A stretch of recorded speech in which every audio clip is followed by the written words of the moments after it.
This week on Stay in the Truck, we're going to preview Week 5 of college football. So grab yourself a cold beverage and let's go.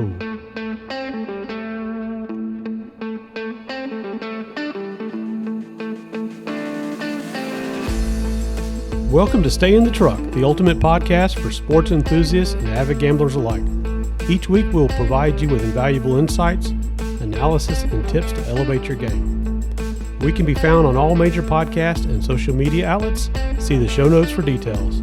Stick around to the end to hear this week's most boneheaded sports moments with our Stay in the Truck Awards. So let's jump right into this week's show. All right, boys, before we jump into our Week 5 review, let's give a quick shout-out to our hometown Atlanta Braves that finished up the season this week. I want to mention these Braves because they are off the charts unreal with an offense like the major leagues have never seen in the past. These guys led the major leagues in so many categories, it's unbelievable. 947 runs total, which was 60-plus over the second place. They had over 1,500 hits. They led in home runs, RBIs, total bases, OPS, 6 guys with more than 65 RBIs, 4 guys with 100 RBIs, 5 with 95 or more RBIs, not to mention the incredible feats of Ronald Acuna with his unbelievable 70-40 season. Hats off to Ronald. Hats off to Matt Olson, leading the entire Major League Baseball in home runs and RBIs. Hats off to Spencer Strider, 20 wins, and also led the entire majors in strikeouts with 281 strikeouts. The next closest pitcher was 237. Almost 40-something strikeouts ahead. So hats off to those Bravos. Good luck in the postseason. Let's go, boys. Chop, chop. All right, well, let's jump right into Week 5 from college football. Man, there was a lot of losers this week, and there was a lot of winners, and I think we're starting to see how the season is shaping up and who's going to be able to weather the storm and who's going to be able to carry the load. Jeff, what do you think here? How about them War Eagles? They did about what I thought they were going to do, though. Georgia, just listen. They got a good SEC road win. That's what happened. They won the game. They found a way to win the game. Number one team, still the number one team in the nation, right? Allegedly. Coaches poll, they're the number one team. I believe they're still the highest percentage ranked team too. So computers still like them. I was nervous, and I felt they got exposed. I feel like there's some serious areas where they need to step up, because I don't know if y'all were paying attention, but no pun intended, but that cat from Kentucky, he put up 200 yards in the first half. So I'm worried about this week coming up. I won't lie to you. On today's, I think it was today's press conference, Kirby came out and said, just like the same thing you just said, Jeff. He was saying that when he was at Alabama, he had to go play at Auburn, playing at Alabama, playing at Auburn, playing at LSU, all those being away games. He said the SEC is just different. Road life in the SEC is a different ball game. I'm glad it was a 3:30 game. I'd hate to go into to Auburn or LSU for a night game. Carson Beck's glad it was a 3:30 game too. Yeah. Do you know that Carson Beck is on pace to lead all of Georgia quarterbacks ever in the history for most yards in a season and highest completion percentage, and he's people are still dogging him? Yeah. It's unbelievable. I mean, the guy is getting it done. The problem is the defense just isn't stepping up and doing what they normally do. And so it's giving everybody a false sense of negative appeal to the offense, because they're used to seeing the defense hold people to 3 points, 7 points, 10 points. Look, you got 19 defensive starters drafted in the last 2 or 3 years or whatever it is. There's going to be a drop-off. There has to be. Oh, yeah. I mean, come on. Half of them play for the Philadelphia Eagles right now. Right. I mean, but I saw something where I think this time last year, Georgia's defense was number 2 overall, and they're like number 15 this year, or 16 or something like that. So, I mean, what do you do? And look, it's still a lot of that to me now is a little fugazi, right? They get these big leads in some of these blowout games, and the other teams. Fugazi. The other teams. Fugazi. Yeah, but what I'm saying is Georgia gets that big lead, or they're close at halftime. They pull away in third and fourth quarter. Then the other teams are chunking and whatever, and Georgia's in prevent. These yards add up, blah, blah, blah, blah, blah. Hey, they gave up 20 points. That's it. That's not bad. It just came out. It was ugly early. Yeah. You know, like when you get drunk in college and you go to the bar and you go ugly early. That's what Georgia's been doing lately. Yeah. That's a bad. Well, I think the numbers also got a little skewed with Thorne, putting up that long run in that first quarter. That 69 was not expected. yards or something. Right. You take that off. But and like kind of Bo look at the Jackson. averages. Well, not quite. That's a stretch. But Kirby was asked, what is the offense's identity? And his answer was fantastic. He said, it's whatever it needs to be. Because if you have an identity and other teams prepare for that, then obviously it's easier to stop you. So our identity on offense is going to be whatever it needs to be to succeed. Look, don't forget, this was Carson Beck's First road game of his career. ever. I mean, and it had to be a Jordan Hare. And he stayed calm and he stayed composed. He drove him down the field to get the lead. I mean, down by 10, drives them down the field to get the lead. But one thing I want to say, and we'll talk more about this on our dog show cast, but Brock Bowers is really good at football. God, he's good. Yeah, He is really good. he's good. So, but did you play that game? Anybody play that game? No. Josh did. Josh is the only one that had him to cover. They haven't covered all year, and for some reason he picked them to cover, and yet again, they did not cover. They did not cover. But So. I wanted to touch on this Penn State and Northwestern game. Ooh, started shaky. And the reason why is because we have enough sample size, a big enough sample size now to know that James Franklin, head coach Penn State, he knows the spread and he's going to try to cover it no matter what the cost is. This cat takes Drew Aller out, okay? It's 1st and 10 on the Northwestern 30, okay? Takes his starter out, brings in his backup. At this point in time, Penn State is up 34-13. Now they're laying 26.5, so they're not covered.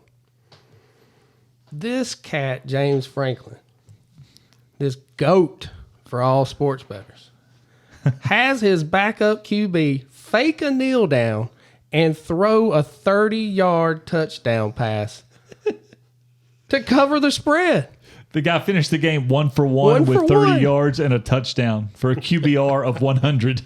To cover the spread, man. And look, he did the same thing against West Virginia, except he ran the ball in and threw the ball. He don't stop. He knows the point spread, and he's going to try to cover it. The bad thing about all that is being in Penn State and knowing the history they've had with all the controversy. Oh. Damn well they're going to start investigating this guy. Well, I mean, he's done it over the past couple of years, and everybody just kind of hinted at it. But 3 times this year he's done it. 3 times already. He was at Vandy. Yeah, he was at Vandy before he went and to like, State. Why wouldn't you score when you can? He didn't have the team. He didn't have the team to manipulate the game at Vandy. Right. He's got so many. He's so excited to have all these players over the last few years that he's just like a kid in a candy store. Let me tell you real quick, off topic, off the college football topic, but still on football. Let me tell you who doesn't care about the spread. Did y'all see Patrick Mahomes last night? End of the game. Yeah. KC is favored by, 8.5 or something? He ensured that they were going to win. And he crosses to get a first down on the 3 and slides down on the 2, and not so that they can kneel down and doesn't cover. But Zach Wilson actually looked like a quarterback last night. He did. He lost the game for him on a fumble snap, but yeah. Yeah, Taylor was there. Shit happens. Oh, did y'all hear about the guy that, this is fantastic. Did y'all see the headline today where they had to plane delayed for the guy puking? No, a guy was taking a shot every time they showed Taylor Swift on the screen, and he would take a shot, and he was so drunk that he was puking so bad on the plane that his flight got delayed. Good. That's awesome. Good for him. Damn Swift. It's the Swifty effect. The Swifty effect. So Penn State, they got the bulk of their schedule coming up. They'll get, I think, Ohio State next, and or in 2 weeks, and we'll see what happens. Yep. So, and another interesting game was the late night game, the LSU Tigers at the Ole Miss Rebels, where apparently defense is optional. Oh, Lane come to play. Man, tell you, this was insane. 55-49 Ole Miss scores 21 points in the fourth quarter. LSU look, same thing happened when they played Florida State. Florida State dominated the second half of the game. They couldn't get a stop. Couldn't get a stop here. LSU's, they got problems, man. Hey, let's talk about the offensive stats just for a second. Oh, yeah. In this game, we had 65 first downs. We had 104 points, 1,343 total yards. They averaged, as two teams, 10 yards a pass, 6 yards a run. I mean, if you like high scoring, crazy games, that was one for the ages. It was a Pac-12 game. It was. There was no interceptions. defense. No interceptions either. That's amazing too. Was it Oklahoma and West Virginia or somebody that used to always do those 50 to 60 games? Oh, Oklahoma all the time, yeah. I feel West like Virginia when Rich Rod was up there. Rich Rod was up. I feel like they used to finish 50 to 60. It reminded me of those days. So, anyway, Jackson Dart in the press conference afterwards, they asked him what he thought about that game. He said it's the funnest game I've ever played. Yeah, somebody asked him because he's from Utah. Yeah. So, it's not like it's some huge high school football type deal. And they asked him. Now, he committed to Southern Cal, so that's where he was going. And he left to come over there with Lane. But he's like, you ever played in a game like this? And the reporter I heard him telling the story today. Reporter said that Jackson Dart somehow has a Southern accent now. And he said, oh, hell no, that was fun as hell. Yeah. Yeah. What's crazy? If you look at the quarterback stats, they're almost identical for both quarterbacks. Yeah. Are they? Yep. Yeah. I mean, Jaden Daniels had a 92.7 QBR, Jackson Dart 91.2, 389 yards for Jackson Dart, 414 for Jalen Daniels, 4 touchdowns for Daniels, 4 touchdowns for Dart. I mean, almost identical. It was a shootout. And I tell you what, it was good for Ole Miss fans. Quinshawn Judkins looks like he's back. 33 carries, 177 yards. Ooh. LSU's got problems, guys. They got problems. They're going to get into these shootouts that obviously they're not going to win. They let Ole Miss score 3 touchdowns in the fourth quarter and let them drive all the way down the field to score the last one. They still got Bama up, LSU does, and, Ole Miss didn't really play their A game last week or 2 weeks ago against Bama. So just think if they did, man, they would be undefeated and probably solidly. If Les Miles were dead, he'd be rolling over in his grave watching this defense play. Yeah, he'd be sick. So LSU's got Missouri this week coming up. Maybe too many points, huh? Well, I'm just curious if Missouri's as good as, which I don't think they are, but, if they're going to be able to take out LSU, it's probably going to be one of these win by a field goal games to me. But well, I mean, when Missouri was on the road last week at Vandy, but when they need to put their foot on the gas pedal there in the second half, they did. So I don't know. I got some notes on that one for when we preview Week 6 coming up. Yeah, but they still got LSU, Florida, Auburn, Missouri, Texas A&M. So it's not done. I think LSU's going to drop another one before it's over. It looks like it. All right, real quick, let's talk about a couple of others that I had on my list. Utah, Oregon State, the Friday night kickoff to the weekend of decent games. It wasn't even a decent game. Utah's offense is so bad without Cam Rising. This is one of the places where I actually lost 2 of the 4 of my losses this week came with this one game. I just had a suspicion that Cam Rising was going to get announced Thursday as the starter, and so I went ahead and pulled the trigger on Utah to cover, and man, that was the bad call. Their offense looked terrible with a mercy touchdown at the end of the game, but even Oregon State didn't look good. I mean, if Utah could have got first downs, Oregon State would have been lucky to score 14. They didn't look great, but because Utah's but your defense can only do so much when the offense doesn't stay on the field. So. Got them Texas, Kansas. I expected. Nobody didn't know Daniels wasn't going to play. Well, I mean, they just come up, pop. They said he aggravated a pre-existing injury before the game, and he didn't play. That was it. So they go right into that Texas game, definitely unarmed without their QB. It sucks because they were having a phenomenal run. What was the injury? What's the injury? I don't know what it was. They just said some pre-existing injury. And did they give a time frame? Is he coming back this week? No, they ain't said. God, it's gonna be so no Kansas bets until you hear about what's going on with that. But again, Texas looks great. Quinn Ewers looks great, regardless of Kansas not being able to score. He didn't practice today. Jalen Daniels still didn't practice. Back injury. The back. That's tough. So now we got Texas still on a roll, but how good are they? Do we even know? Well, look, they got a good one this week. They're But pretty Oklahoma damn good. now. So that's my question. That was my lead in. Is we're gonna find out. Usually, if Oklahoma has a chance to get exposed as not being as good as they look on paper, 49-0 last year. yeah, this is the game that it'll happen. But I want to see a good game. I like to see Texas Oklahoma play a good game this week. See what happens. Oklahoma, look, they had that huge outburst of offense the first 2 weeks of the seasons, and then they've gradually stepped it back. But the defense is playing way better for Oklahoma than anybody anticipated. Oh my gosh, yes, I was looking at the scores this week on their defense. I mean, they haven't played any type of offense like they're about to see with Quinn Ewers and A.D. Mitchell, and I mean, it's A.D. Mitchell's killing it. Yeah. I'm so upset that he's gone.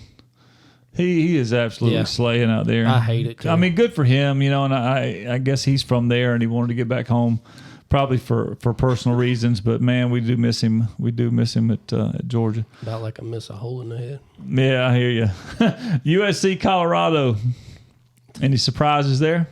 I mean, not really, because we knew USC's defense was fugazi. For real. Fugazi. Terrible. They are terrible. They are absolutely terrible. The offense is just as awesome as we ever expected it to be, and the defense was just as terrible as I expected it to be. I'm with you on Oregon rolling their ass. But you know what we did say about USC Colorado? Both of us said the same thing. We said I took Colorado on the points, and we said that USC was going to come out, get a huge lead, maybe even be about 35-0 at halftime. What was it? 34-14.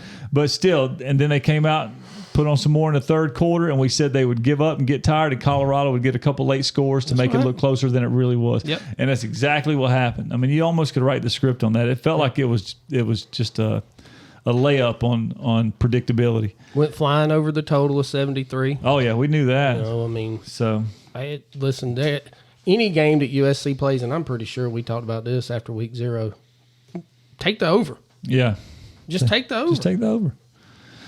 Duke Notre Dame, man. Duke had a chance. Duke had a chance and a couple mistakes, and I was kind of pulling for the kid. I like that Riley Leonard kid. I like him and his mom's relationship. She got on ESPN this week with her "You Suck" bracelets and got to hand them out. And they interviewed Riley Leonard. And for those of you who don't know, Riley Leonard's mom texts him every night before a game and says, "Hey, I love you and you suck." And it's kind of gone public and it's gone viral. And his mom handed out bracelets to all the staff at ESPN and was handing them out at the game the other day. And they asked Riley Leonard about it, and he said when he looks in his comments and his messages, he don't know if people are like really bashing him or if they're saying it out of love and endearment. So he said, somebody could be telling me that I suck, being mean. And I'm like, thanks. Yeah. But, you know, he didn't have really the type of game that he needed to have for Duke to really, handle this. He's one touchdown, one turnover, 89 yards on the ground. It's tough against that Notre Dame defense. Well, I think that Notre Dame defense is legit. I do too. They showed us against Ohio State, they were legit. They showed us against Duke, they're legit. Notre Dame's a good team, and I think if Notre Dame played Ohio State again, they'd beat them. I think if they lined up the next week, they'd win that game. But hats off to Sam Hartman after the game, going over after the team shook hands. And on the last play of the game, Leonard got hurt. He went out in the fourth quarter with his ankle got twisted up. Very last play of the game, trying to make something happen, and high ankle sprain. He goes into the tent, so he misses the end of the game, team ceremonies or whatever. And Sam Hartman just went over and stood outside the tent, and waited on him to come out, so he could give him a congratulations and dap him up at the end of the game. So hats off to them. I like seeing these kids. Well, some of the Sam Hartman's been playing college football about 6 years now, so he's pretty much an adult. But I like seeing these guys do good things, man, and be good people. Look, and all the way around Notre Dame, they had 380 yards offense. Audric Estime, he again 81 yards on the ground, 2 touchdowns. He averaged 4.5 yards a carry. When you get production like that, they're gonna be in every ball game because their defense is gonna keep them in there. There's no doubt about that. That Notre Dame, they got Southern Cal coming up pretty soon. That ought to be interesting. It'll be fun. Yeah. Nonetheless, we'll see what happens. See if they can slow down. Yeah, I was checking to see if we had an update on Riley Leonard's ankle. They're saying it's kind of day to day, but He's probably going to be out and miss a couple games. Well, they got a bye this week, and then they come back with, I forgot who, wasn't anybody that was a huge contender. But then the week after the bye, they have Florida State. So they got a bye, then they got NC State, and then they have Florida State. Yeah, he better be back for that game. But that's October 21st. High ankle sprains are funny. Like, I don't. And he's a runner too. So. Right. So it depends on how bad it is, because high ankle sprain is one of those things that if you are on the road to recovery and you go play a game and you aggravate it, it starts your recovery process from zero. Yeah. From day zero. So I mean, they can probably get by without him against the NC State team, who cannot score. I don't know if anybody saw that game Friday night against Louisville. Y'all know exactly what I'm talking about. That was terrible. But they definitely need him back. For Florida State, they got to go to Tallahassee, then they got to turn around the next week and go to play Louisville. He's got to be 2 ready weeks to after go that, North Carolina. So I don't know. Do you chalk up the Florida State game so you have him the rest of the year? Or do you let him play and then possibly lose him for the rest of the year? It's gonna be interesting to see how it turns out. But so anyway, a couple of honorable mentions this week. We got Michigan steamrolling Nebraska. Michigan looks fantastic. Right now, they're in the running for what I think is the best looking team in football. But we'll see what happens. We'll see. They got some games coming up. Oregon 42-6 over Stanford. Stanford's a dumpster fire, but Oregon just curb stomped Stanford. Yeah. Bama 40-17 over Mississippi State. Saban goes down there and walks the dog on them. Let's talk about this Kentucky and Florida. I'm skipping that this week. Yeah. Let's talk about this. Everybody, I say everybody, a lot of people thought that Graham Mertz had turned the corner. And look, all in all, man, the kid was 25 for 30 with 244 yards. He played a great game. He didn't play terrible. He did have that one of those turnovers that he's known for. Well, he didn't have great protection either. No. Well, and they were supposed to get the 2 offensive linemen back, and I don't know if that helped or not. Obviously, I mean, maybe it did, but you look at the run game for Trevor Etienne and Montrell Johnson. Look, they held them to 69 yards, no touchdowns. That Kentucky defensive front was on fire. Yeah, they said we're here. Well, actually, both fronts. Yeah, they controlled the line of scrimmage on both sides of the ball, made them look like children. Ran down their throat, stopped them from running, and just basically bullied them. I mean, Kentucky just bullied Florida. Yeah. And it's like the high school playing the JV team. Like, it was that bad. You don't see a lot of running backs get 280 yards on Florida's defense, and that's what Ray Davis did. 3 touchdowns. I mean, he ran all over. He averaged 10.8 yards a carry. That is pretty damn good. Unbelievable. And they went heavy with the run because it was, they were averaging, as a team, they averaged over 9 yards a carry. So they stayed heavy with the run. But they got Georgia coming up, and Kirby made a comment in the presser today that Kentucky is one of those teams that's so balanced in their big plays. If you look at big plays, 20, 25-plus yard plays, that they're really balanced. And obviously Stoops is doing a phenomenal job up there. They're physical teams, so Georgia's got to be ready because Kentucky's coming to play ball. They got a chip on their shoulder, and they're trying to prove a point. And apparently there's some unhappy Florida fans about Billy Napier calling the plays, and apparently Napier said he's going to keep calling them. Really? Yeah, going to keep calling the offensive plays. So, hey. You got to score more than 14 points in the ball game to win. You got to fucking block. If you can't run the ball at all, they can't.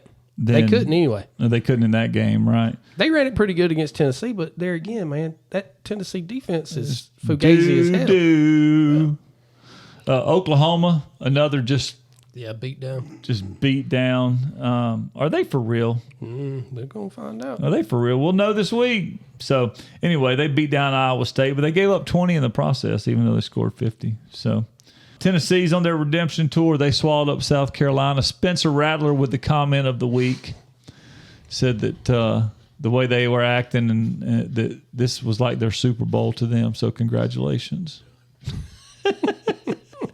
That is funny. He's awesome. I'm kind of beginning to like him. Only because he's just kind of got a chip on his shoulder and a kind of a smug, pompous. I don't like him enough that I want any of my teams to draft him in the NFL that I like. But from a personality standpoint, he's fun to talk about. Y'all ready to talk about this week coming up? I think there's a few big games. There's a lot more interesting games than there are big games, probably, in my mind. But what do you think about Week 6, Jeffrey? I mean, I think that Oklahoma and Texas game, I hate that it's always 12 o'clock, but it is what it is. But to me, Oklahoma is approaching this game, and I know obviously there was no look ahead. I mean, they beat Iowa State 50-20, and Iowa State didn't even score in the second half. So they was not looking ahead, but in the back of their mind, they got to know what happened last year. It was a 49-0 ass whooping. Well, they're taking their talents to the Cotton Bowl this year in Texas to see how they can handle it. I'd be very interested to see how Dylan Gabriel plays against a team that actually has a defense. All these, he's thrown for almost 1,600 yards, 15 touchdowns, and only 2 interceptions this year. So I think the key to that's going to be, can they turn him over? Right now, they've got 72 degrees and a good chance of rain. Well, that'll be real interesting too. We'll see how that affects everything. But that Texas defense, they are. Well, if you don't believe me, ask Jalen Milroe how good they are. Ask Nick Saban. Right. So that's a game to look at. And Maryland going on the road to Ohio State, that game there should be very, very interesting to see what little Tua can do to that Ohio State defense that Sam Hartman really couldn't do nothing against. Let me ask you this before I jump into that part of it. If Texas and Alabama play again this week, now they've established Jalen Milroe as the starter, and he's gotten a little more comfortable. Alabama's coming together a little bit as a team. They lost that game 34-24. If they play Texas again this week, same outcome? On a neutral or at Tuscaloosa? Where'd they play first? Oh, they played at Tuscaloosa. I like Texas. I think Alabama needs a couple more weeks. Do you? I don't know. I mean, because I feel like Alabama's better than they were then, but I feel like Texas is also better than they were then. We'll find out this week what Texas does against Oklahoma. We'll see. We shall see. You got Maryland going to Columbus to take on those Buckeyes. And, little Tua rolls in there with almost 1,500 yards and 13 touchdowns against a Kyle McCord-led Undefeated. team. Yeah, undefeated. 5-0, undefeated. But this is the kind of game where type of teams like Maryland, they end up getting exposed. They can't play defense either. I'm going to talk about that more in my picks for the week. Okay. All right. I got that. I got some notes for that one, but I'll hold on to those for a minute. LSU, Missouri. What do you think? I think LSU's got problems. I really do, man. I mean, I knew that going into it that their DBs were fugazi, since that's the word of the week. The word of the week. Fugazi roll tonight. And they definitely showed that again this past Saturday night when they were over there playing the Rebels. But, hey, is Brady Cook for real? Do they have enough offense? We're going to find out. Jalen Daniels rolls in with 1,700 yards and 16 touchdowns. He's good.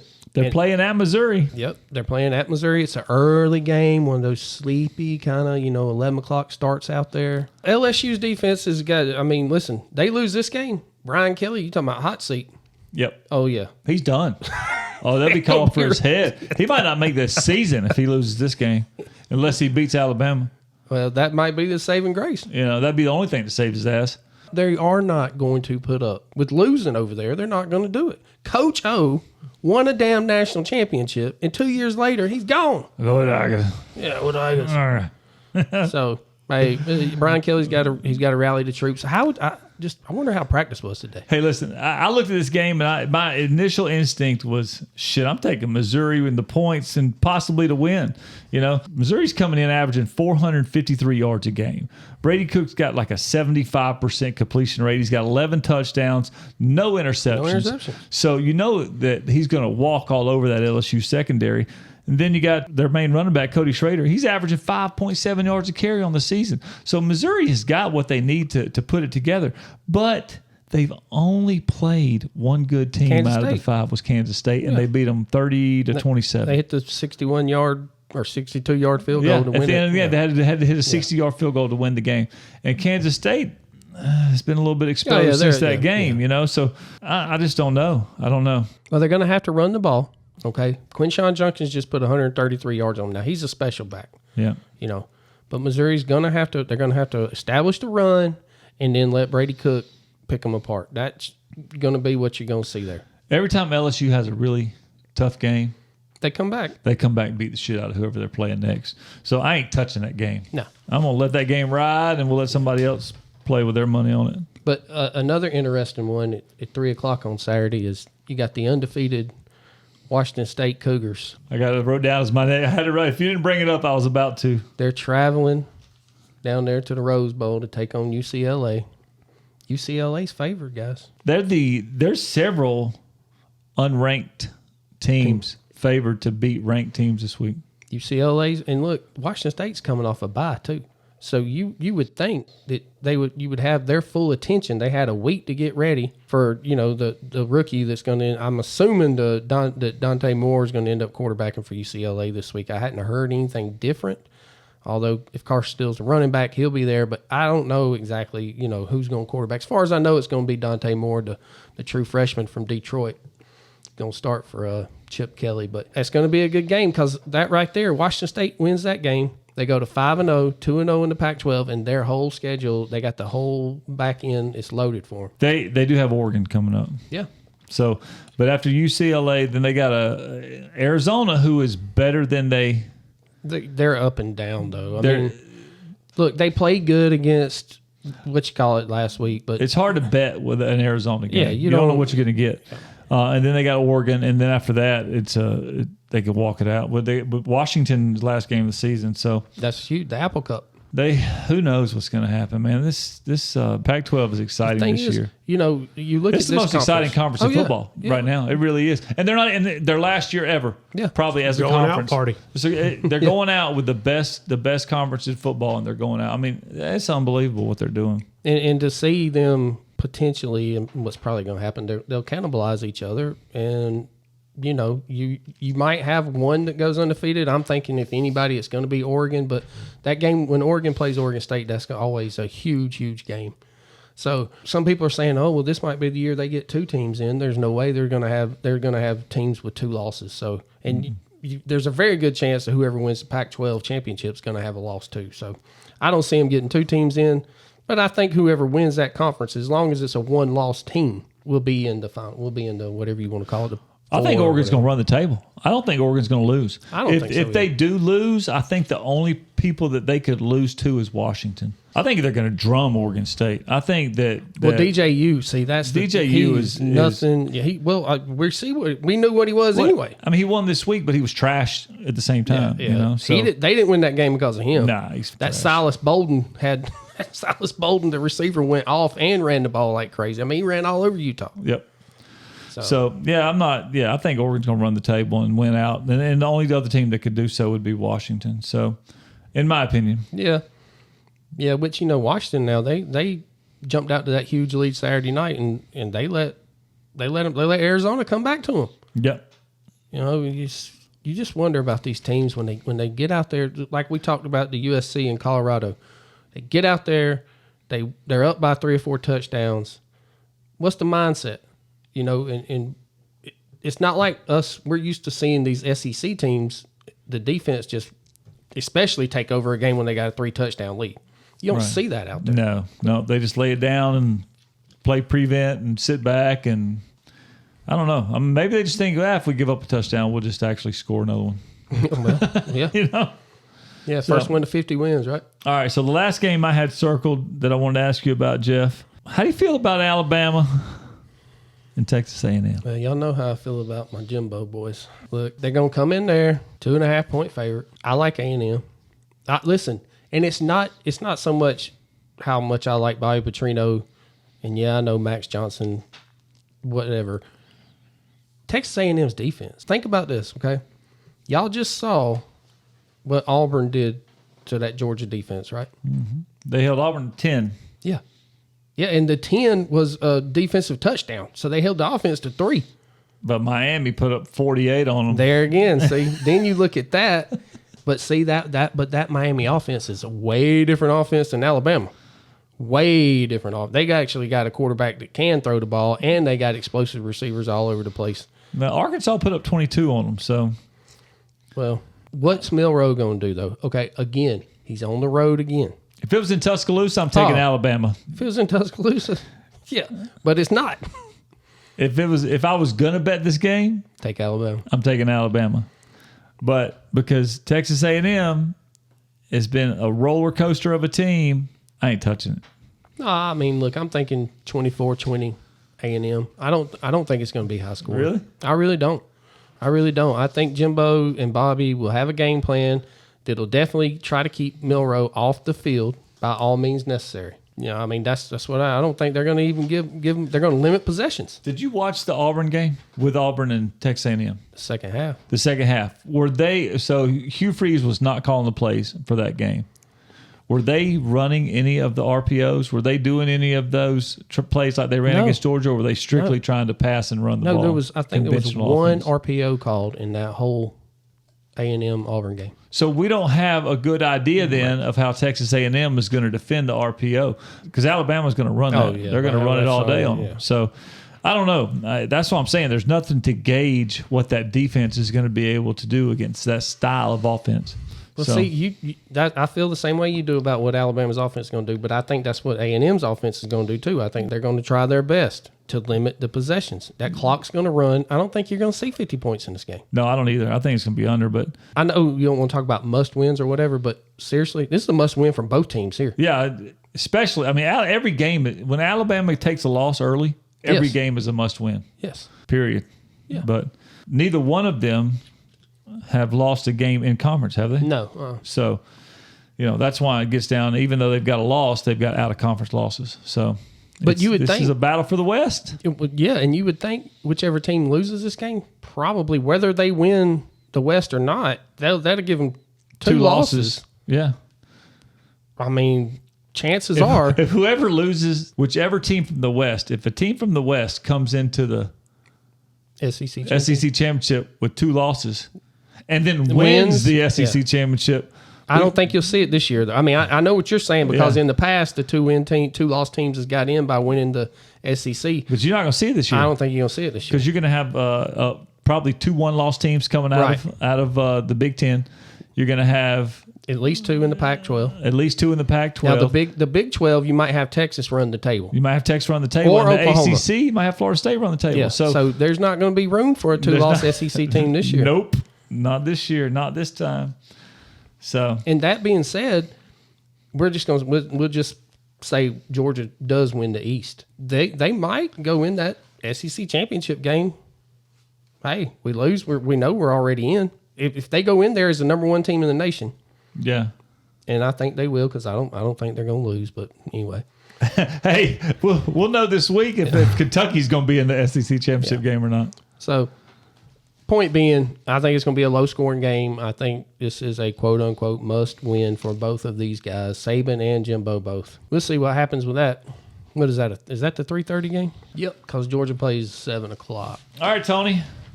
How'd you do last week? Oh, boy.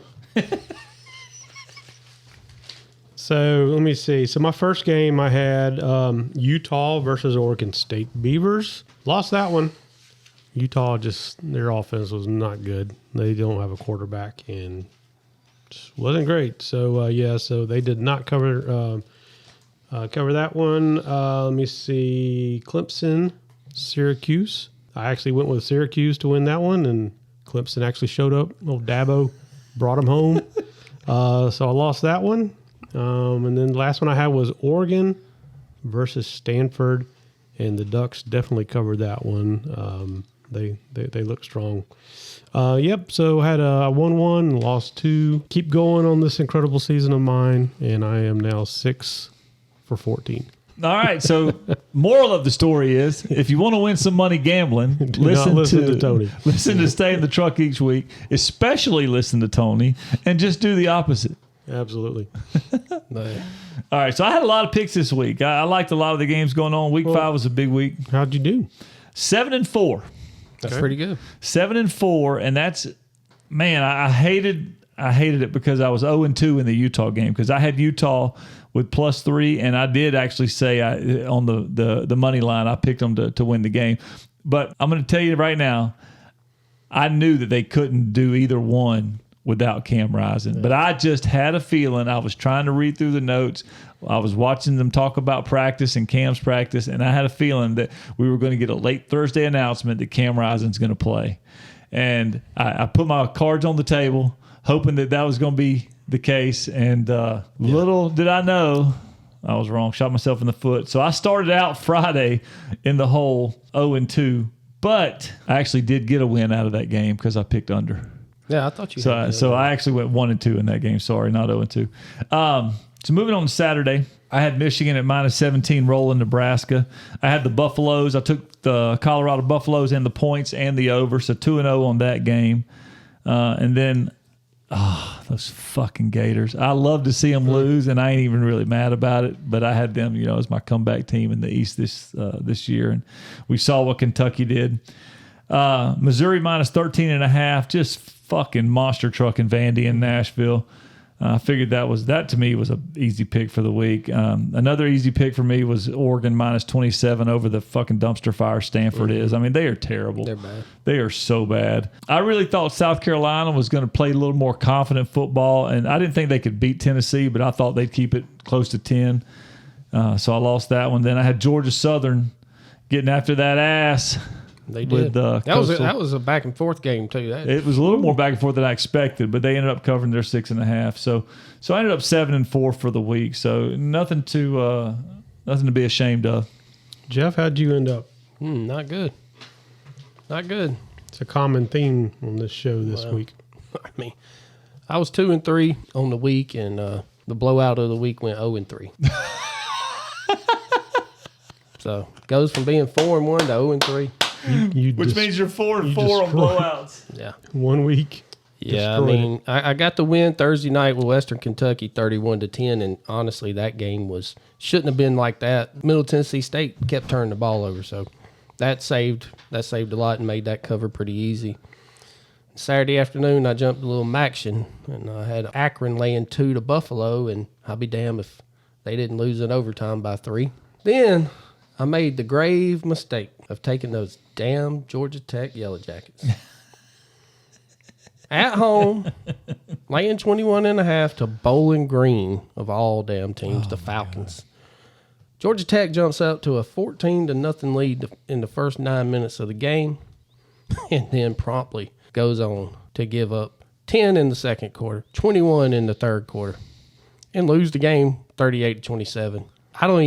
I can't mess with Georgia Tech no more. That game, your home game against Bowling Green, come on, man. What are y'all doing? They demoted the defensive coordinator, moved him to safeties coach, and then whoever the co-defensive coordinator, they promoted him. So Brent Key, he said he had to do something. I guess that's what you got to do. When you give up 263 yards to damn Connor Bazelak, the Missouri reject, and you let the team rush for 175 yards. You let Bowling Green rush for 175 yards and 3 touchdowns. Listen, I thought you would have learned by now not to bet on Georgia Tech. A team that can beat a top 10 team 1 week and lose to all girls Catholic school the next week is not somebody you need to bet on. Well, Tim Strain gave me a hard time about taking, I think it was under 3.5 for Tech's season wins. Yeah. But this is why right here. This is why. Because they lose to shit like this. I don't know. You have no idea, man. How do you? I don't even know. You remember what I told you from way back when? Bowling Green always covers. Oh yeah, you're right. They might get beat by 40, but they're going to cover by 41. So Bowling Green always covers. So that was a loss, and then I took another L with LSU -2.5, who gave up 21 points in the fourth quarter to lose that damn game to Ole Miss. And then I got a win with Georgia Southern over Coastal Carolina. And then for the blowouts of the week, I had Tulane -21.5, and they won 35-23. They really couldn't do nothing with them, which was really surprising. But give it up for UAB. Yeah. Coming off that tough loss. Fighting Trent Dilfer. Give it up for them. I didn't expect to see that out of them. Well, maybe he's turning it around. He got off to a rough start. I think he's a good coach, though. And I think he will recruit. Yeah. It's not the easiest place in the world to recruit. Well, he's had that quarterback camp for years. Yeah. And every big quarterback that's been drafted in the last 5 years he or 10 definitely years has the connections. Has been in that camp. So he's got the camp, he's got the connections, he's got the background, he's got the name. Like people like that who are well known, don't be surprised if UAB really puts himself on the map next year too. So Not to mention with the damn portal now, And then I had West Virginia and TCU. I had TCU minus 12. They got beat straight up 24-21. After having a 14-0 lead, they gave up every damn thing. And then for the nightcap, just to make it even more sweeter, Fresno State minus 24.5. They win 27-9 after shutting Nevada all the way out to the fourth quarter. For the year, I'm 16-20. Blowouts of the weeks, 4-4. All right, so this week I've got 3 picks here. University of Kentucky versus Georgia Bulldogs, minus 14.5. Georgia's favored. Again, I don't think Georgia's going to cover this week. I'm all SEC this week. The next game I'm looked at is Alabama and Texas A&M. I think, so Alabama's a 2.5-point favorite on that game. I think Alabama covers that game. And then Vandy and Florida. I think Florida's out for revenge this week, and they're going to put it on them. So I think Florida covers the minus 18.5. All right. Well, Tony, I'm with you. I'm taking I told y'all I wouldn't bet on games I'm emotionally tied to, but I feel like a chump not betting every week when you know Georgia's not going to cover, and they never do cover. So I'm going to jump on that bandwagon, which means what's going to happen this week? Georgia's probably going to fucking cover because I will never bet them. But I got Kentucky. I'm taking Kentucky in 14.5, but I'm also taking over 48.5. I think that Georgia's defense has proven that they are going to give up some points. But Kentucky's defense, they got a great run defense. They held Florida down, but their secondary's not great. They're decent, but they're not great. Like you said, Graham Mertz. What was he? What did you say? 20 for 25. Kind of the only thing that kept him from having 350 yards on him was the offensive line. So I think that Georgia's offensive line is going to play a little better than Florida's did, and I think that we're going to have somewhere around a 38-27 game with Georgia prevailing by 10 or 11 points. So I'm going over 48.5 and Kentucky in the points. I got K-State rolling into Stillwater and that sputtering offense that they got going on down there. I'm going to take K-State minus 12. I don't think Oklahoma State can score. I think K-State's going to play good enough defense to really just put a wet blanket over that starving Oklahoma State offense of rotating quarterbacks. And I think Mr. Gundy's boys are going to struggle to score. So I think Oklahoma State's going to take the loss at home by more than 12. I'm saying... but I do think they'll score some because K-State will give up some points after they jump out. So I think I'm looking at maybe a 40-24 game there. So I got K-State minus 12 and over 55. Okay. I'm liking some overs this week. You are. Maryland, traveling to the shoe, getting 18.5. Give me Maryland in the points. I think they're going to be able to score. I don't think Ohio State's defense is – they played well against Notre Dame. They're getting 20. They're getting 20 now? So give me Maryland at 20 then. So that means everybody else is betting Ohio State. So, yeah, especially now, give me Maryland them points. I think Ohio State's going to score. I think they're going to have a 38, 40-point score over a Maryland that's going to put up maybe 24 points. I think they're going to score too. I think Maryland's on a roll, man. They're putting up points. Yeah, same thing as last year. Notre Dame, even though Notre Dame's playing good football, winning, their offense sputters. They don't have a great offense. So I don't think that you can take what Ohio State's defense did in that Notre Dame game and apply it to a Maryland team. So, yeah, Maryland, give me the 20 points. Give me the over 55 there. Another game I like Rutgers rolling into Camp Randall at plus 14. I think they're ready to do a little battle. I think they're going to lose a close game up there and maybe like a 31-28. So give me that 14 and give me a over 47. In that game. We talked about LSU. I'm scared of that game. We talked about UCLA, Washington State. I ain't touching it. How about Texas? Give me Texas. 61-6. Give me Texas minus 6. Oklahoma's going to come into the Cotton Bowl. They're going to put up some points, but I think they lose a close one, 31-24, 31-27, 31-21, I wouldn't lay 7, but I'd lay 6. Well, that's why I got 31-24 as a guess. So that's where I that's why I drew the line at 7. But I think Texas cover, and I'm going under 59.5. 61. It's up to 61. Look at this. I'm against everybody this week. I got to change my notes. So I'm going under 61 with that predicted rain coming into Texas this week for that game. And then I went ahead and did it. Give me Bama and those 2.5 points, baby. Let's get the Tide rolling over A&M at Kyle Field and give me the under 50. Bama wins 27-17. Let's go. Ooh, I do like the under. I think the clock's going to be running a lot in that game. Oh, I got a couple more. I got another page. Oh, my blowout of the week. You ready? Yeah. Wait a minute. Before we do that, I got Colorado -4 over Arizona State. I think that's a laydown. I think Colorado beats Arizona State by 17 or 20. Should, yeah. Yeah, they should. And they're -4. So I'm going -4 there, probably a 41-21-ish game. I didn't play the over-under on that one. Just Colorado -4. And my blowout of the week, Rice. JT's back. Rice at home with JT Daniels to beat UConn by 9.5. And I got them going over 50 because I think Rice is going to put up 40. And I think UConn's going to get them about 13. We have about a 45-13 game. So give me Rice by 9.5 with an over 50.5. Okay. That's the blowout. That's the blowout of the week right there, baby. All right. Well, on the season, I am 16-20. Well, I don't separate my blowouts of the week, like you do. But Yeah, blowouts of the week are 4-4 now, which that's just...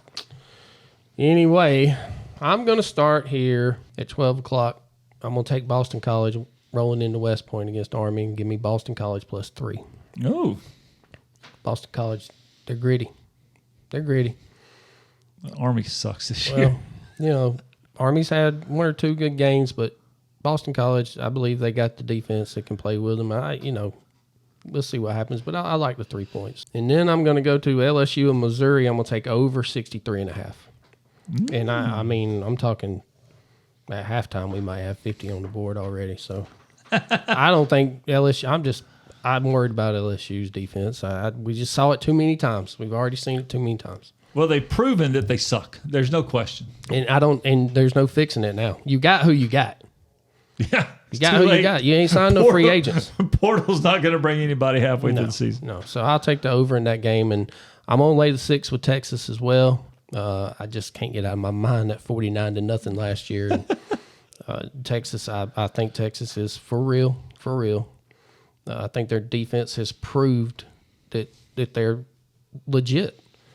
And Dylan Gabriel hadn't faced any type of defense like he's about to see right here. So they're going to get a hold of them. They're going to get that front seven's going to get a hold of him, and he ain't going to know what hit him. I'm talking about mollywopped. And then Maryland and Ohio State, I'm going over 55. Yeah. This is another game where this is, to me, your typical Ohio State back and forth. Then they jump out by 3 touchdowns. Then Tua throws a touchdown. I can see this game just, getting into high 60s, maybe 70s. Well, we're talking less than 2 touchdowns a quarter. Yeah. I mean, that's very doable for them too. Yep. Very doable. You said it's at 55 now? Yes. Okay. So I can mark off the 55.5 because I went over as well. Yep. All right. And then I've got a late one here. And I said it in week 0. I should have just stayed with it the whole time. Anytime Southern California's playing, I'm taking the over. I don't care if they're playing Redan High School. Okay? Over 72, which has come down from 75.5. So Arizona at Southern Cal, I'm going over 72. 60-12. First half. And believe it or not, I'm laying 14.5 with the Dogs, and I'm going to tell you why. Well, I think that coming off that win against Auburn, I think that was a real shot in the arm for Carson Beck. He's totally confident in what he's doing now. Now, Devin Leary, as bad as Peyton Thorne is for Auburn, okay, at least they had Robbie Ashford to come in and run a couple of packages or whatever, and Peyton Thorne actually... He's a little bit better runner than I thought he was. I never thought I'd see him run for 65 yards against any defense, much less at one time. Yeah. Apparently, Georgia did not either. Yeah, No they wasn't shit. expecting. That was one of them old Hugh Freeze pull out my bag tricks. But Devin Leary cannot run. I promise you, he's not running for 65 yards against Redan High School. So Kirby's going to get the boys together. They got film. Stop Ray Davis. Yep. Stop Ray Davis. Make Devin Leary beat you. They'll play man. We got enough talent to man up on them. I mean, This has got all the makeup of, okay, let's show them who's boss. Let's show them we are. Kentucky had 69 passing yards. There you go. Right. So definitely one-sided. If they can figure out How to stop Ray Davis. That was just in that game. I mean, you know what I mean? That was just in that game. Like, what are they averaging? Oh, not a lot. What are they averaging per game in passing yards? Kentucky is averaging 225 pass yards per game. And they're ranked 126. Yep. Yeah. 126 out of 133 teams. Blowout of the week. Michigan laying 20.5 against PJ Flex. Row your boat, Minnesota Golden Gophers. I don't really know what else to say other than Minnesota is garbage. Nebraska should have beat them and didn't, even with Jeff Sims turning the ball over 90 million times. And then that Nebraska team you just saw, who has a better defense than Minnesota, better offense than Minnesota, you just saw what a focused Michigan team can do. Boat raced them. And I think you're going to see the same thing right here. I get in for less than 3 touchdowns. Yeah, absolutely. Blowout of the week, Michigan minus 20.5 over Minnesota. All right. Well, let's jump right into the Stay in the Truck Awards. All right, I'm going to start the Stay in the Truck Awards this week off with, all right, let me preface this real quick. We all know that this guy is the greatest thing since sliced bread. This particular young man is the best quarterback we've seen in many years in the National Football League and has the potential, if he plays long enough, to break a lot of records and compete for that GOAT status with Tom Brady. But my Stay in the Truck Award this week is going to Patrick Mahomes. Let me tell you what Patrick Mahomes accomplished in his game this week. Yes, the current reigning NFL Super Bowl champ. Yes, they won the game. Yes, he's the best QB in football. But Monday night, for the first time in his college and NFL career, he got outperformed in completions, yards, touchdowns, and interceptions by a young man named Zach Wilson of the New York Jets. So Patrick Mahomes, Zach Wilson kicked your ass Monday night. Sunday night with Taylor Swift in attendance in every aspect except the final score. Yeah. So, Patty Mahomes, we love you, buddy, but this week you and Taylor and Travis can stay in the truck. Stay in the truck. So my Stay in the Truck Award this week goes out to the Cubs broadcasters. So we had a great moment last week with, Ronald Acuna Jr. He did the 40 for 70. That, he wanted to celebrate.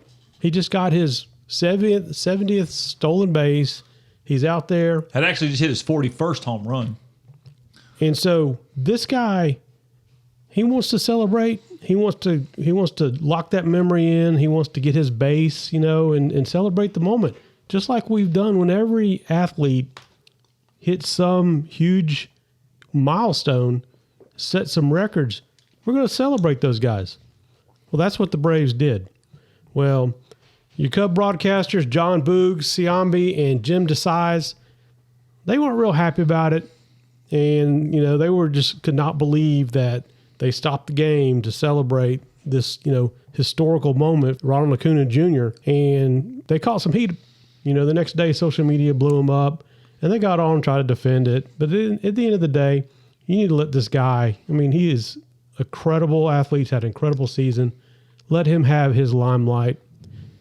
So, you guys, stay in the truck. Stay in the truck. Stay in the truck. The fact that they weren't all out there celebrating for him. If you're a baseball fan and you see a guy, like nobody has ever done 60-30, and this was 70-40. Like this was so far and above the norm and such an accomplishment for a player that everybody in Major League Baseball should have stopped and stood up and gave this guy a round of applause. MVP. He's going to get it, too. It's a shame Strider's not going to get the Cy Young, but he's got many more opportunities to come. Well, he's got to be able to pitch more than 5.5 innings. Yeah, he's got to limit the mistakes, man. Yeah.